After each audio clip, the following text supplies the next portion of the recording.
ಶ್ರೀಮದ್ ಭಾಗವತ ಸ್ಕಂಧ 1 ಅಧ್ಯಾಯ 6 ಶ್ಲೋಕ 36.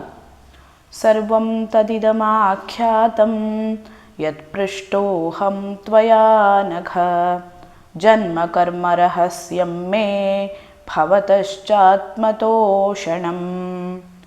ಅನುವಾದ: ಓ ವ್ಯಾಸ ಮಹರ್ಷಿ, ನೀನು ಎಲ್ಲ ಪಾಪಗಳಿಂದ ಮುಕ್ತನಾಗಿರುವೆ. ನೀನು ಕೇಳಿದ ಪ್ರಕಾರ ಈವರೆಗೆ ನಾನು ಆತ್ಮ ಸಾಕ್ಷಾತ್ಕಾರಕ್ಕಾಗಿ ನನ್ನ ಜನ್ಮ ಕರ್ಮಗಳನ್ನೆಲ್ಲ ವಿವರಿಸಿದ್ದಾಯಿತು.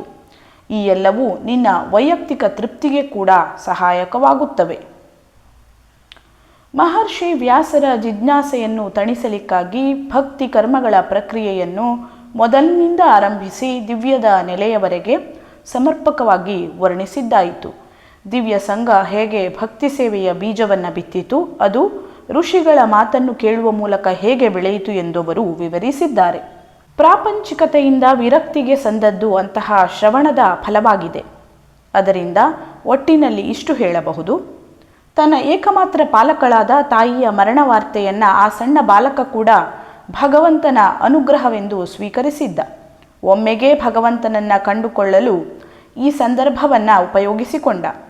ಲೌಕಿಕ ನೇತ್ರಗಳಿಂದ ಯಾರೂ ಭಗವಂತನನ್ನು ಕಾಣಲು ಸಾಧ್ಯವಿಲ್ಲದಿದ್ದರೂ ಭಗವಂತನನ್ನು ಕಾಣಬೇಕೆಂಬ ಪ್ರಾಮಾಣಿಕ ಒತ್ತಾಸೆಯಿಂದ ಅದು ಅವರಿಗೆ ಸಾಧ್ಯವಾಯಿತು.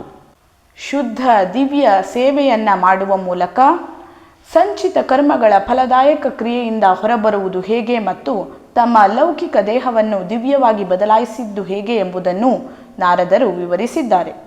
ದಿವ್ಯ ದೇಹವೊಂದೇ ಭಗವಂತನ ಅಲೌಕಿಕ ಸಾಮ್ರಾಜ್ಯವನ್ನು ಪ್ರವೇಶಿಸಲು ಅರ್ಹವಾಗಿರುತ್ತದೆ. ದಿವ್ಯ ಸಾಕ್ಷಾತ್ಕಾರದ ಎಲ್ಲ ರಹಸ್ಯಗಳನ್ನು ನಾರದರು ಸ್ವತಃ ಸಮರ್ಪಕವಾಗಿ ಅನುಭವಿಸಿದ್ದರು. ಆದ್ದರಿಂದ ಅಂತಹ ಪ್ರಮಾಣ ಪುರುಷರ ಮಾತನ್ನು ಶ್ರವಣ ಮಾಡುವುದರಿಂದ ಭಕ್ತಿ ಜೀವನದ ಪರಿಣಾಮದ ವಿಚಾರಗಳನ್ನು ಪಡೆಯಬಹುದಾಗಿದೆ. ಆ ವಿಚಾರಗಳನ್ನು ವೇದಗಳ ಮೂಲ ಪಾಠವೂ ಕೂಡ ವಿವರಿಸಿಲ್ಲ. ವೇದ ಮತ್ತು ಉಪನಿಷತ್ತುಗಳಲ್ಲಿ ಕೇವಲ ಪರ್ಯಾಯ ಸೂಚನೆ ಸಿಗುತ್ತದೆ. ಅವು ಯಾವುದನ್ನೂ ನೇರವಾಗಿ ವಿವರಿಸಿಲ್ಲ. ಆದ್ದರಿಂದ ಶ್ರೀಮದ್ ಭಾಗವತವು ವೈದಿಕ ಸಾಹಿತ್ಯ ವೃಕ್ಷದ ಪಕ್ವ ಫಲವಾಗಿದೆ.